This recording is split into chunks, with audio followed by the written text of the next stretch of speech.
नमस्कार सर, मेरा नाम राजू है। मान लीजिए कि कोई दुकान चला रहे हैं और वो दुकान 20,000 के रेंट पे है, पर कुछ दिन रेंट में रहने के बाद उनके मन में खलबली मचता है कि रेंट पे क्यों रहे हैं भाई। समाज के 4 लोग भी बोलते हैं, घर से फैमिली वाइफ सारे रिलेटिव बोलते हैं कि भाड़े पे रह रहे हैं, अच्छा खासा बिजनेस चल रहा है, आप भाड़े पे क्यों रह रहे हैं, रेंट पे क्यों रह रहे हैं, आप अपना ले लीजिए। तो इस तरह का खलबली मन में मचता ही रहता है कि अपना ले लूं, अपना ले लूं, अपना ले लूं। तो 2 तरह का आइडिया उनके मन में आता है कि 60 लाख रुपया अपना लगा के ले लूं, या फिर दूसरा तरीका यह है कि मालिक को कन्विंस करूं कि 1-1 लाख रुपया आपको दूंगा, 60 महीने में 60 लाख रुपया दे दूंगा, दुकान हमारा हो जाएगा। तो दोनों ही स्थिति में मालिक को मान लीजिए कि कन्विंस कर लेते हैं। तो दूसरा ऑप्शन ऐसा लगता है कि हमको तो दुकान फ्री में मिल गया, 1 लाख रुपया महीना ही तो दे रहा हूं, 60 महीने में अपना हो गया।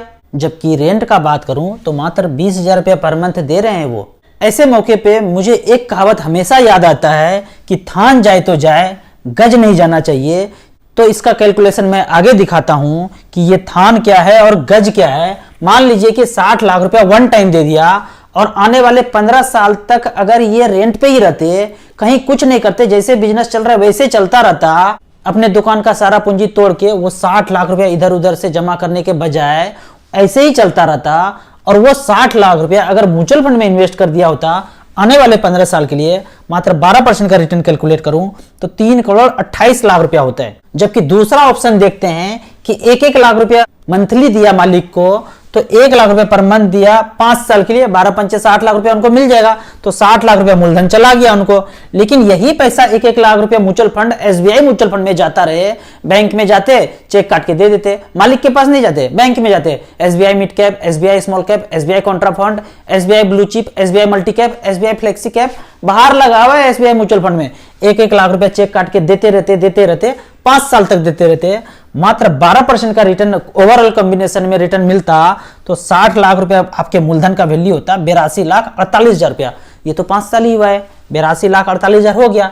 अब इस पैसे को 10 साल और पकने दीजिए। आम का पेड़ लगाते हैं, आम को बढ़ने देते हैं, तभी आम तोड़ते हैं। तो 5 साल तो आपने पेड़ लगा के बढ़ाई किया है, अब उस पेड़ को 10 साल बढ़ने देते हैं। 82,48,000 रुपया यहाँ पे है, 10 साल और टाइम देंगे, 12% के रेट से ये 82 लाख रुपया बनता है 2,56,00,000 रुपया। अब देखते हैं कि 15 साल के बाद खरीदना चाहेंगे तो कितने में वो शॉप मिल जाएगा। तो 60 लाख का जो आज है, 15 साल के बाद 3 से 4% का ही ग्रोथ है। प्लॉट, फ्लैट, शॉप, जमीन जायदाद में 3 से 4% का है। आप 5% से करके देख लीजिएगा, 6% से करके देख लीजिएगा। मैं 4% के रेट से कैलकुलेट करके आपको बताता हूं। 60 लाख का जो शॉप आज है, आने वाले 15 साल में 1,08,00,000 का मिलेगा।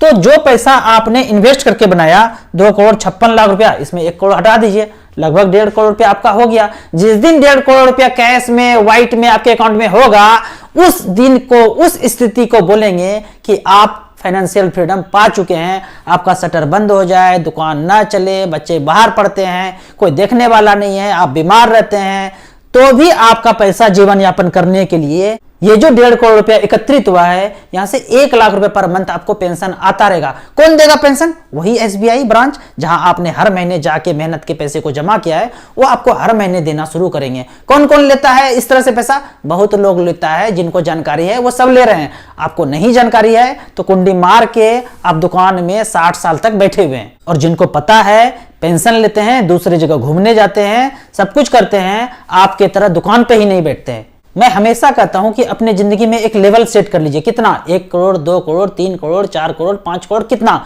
उस लेवल को अचीव करने के बाद आप अपना जिंदगी जिए। ये नहीं कि एज 50, 55, 60, 65, 70, 75 हो गया और दुकान पे ही बैठे हैं, बिजनेस ही कर रहे हैं, बिजनेस ही कर रहे हैं। कब तक करेंगे बिजनेस?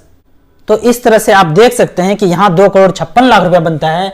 जबकि वन टाइम आप 60 लाख रुपया इन्वेस्ट करके छोड़ते हैं तो 3,28,00,000 रुपया होता है। किसी भी स्थिति में 1 से 2 करोड़ रुपया आपके पास सरप्लस होगा यदि रेंट पे रहेंगे। नहीं दिमाग काम करता है तो सोचिए, बैंक रेंट पे क्यों है? बगल में आपका शोरूम, कपड़े का दुकान, चावल का दुकान, बिजली का दुकान, आप सोचते हैं खरीद लूं, लेकिन बगल में एसबीआई का ब्रांच 40 साल से रेंट पे है, आने वाले 200 साल तक भी रेंट पे ही रहेंगे। और आप सोच रहे हैं अपना हो जाए, अपना हो जाए, अपना हो जाए। भाई साहब, अपना जिंदगी में कुछ भी नहीं है। जिस दिन ऊपर चले जाएंगे सब कुछ यहीं रह जाएगा। रहेंगे तो आप नहीं और हम नहीं।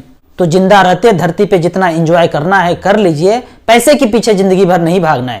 आपको इसी तरह म्यूचुअल फंड के बारे में और कुछ जानना है, इन्वेस्टमेंट के बारे में कुछ जानना है, और यदि आप चंडीगढ़ के आसपास रहते हैं तो आप अपने ऑफिस में, ट्रेनिंग प्रोग्राम में, वेलफेयर मीटिंग में आप हमसे फाइनेंशियल प्लानिंग का क्लास करा सकते हैं।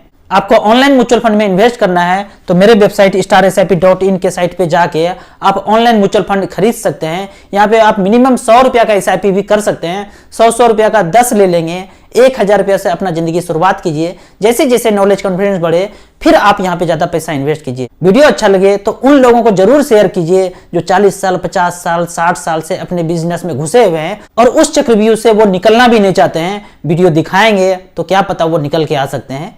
Thank you so much.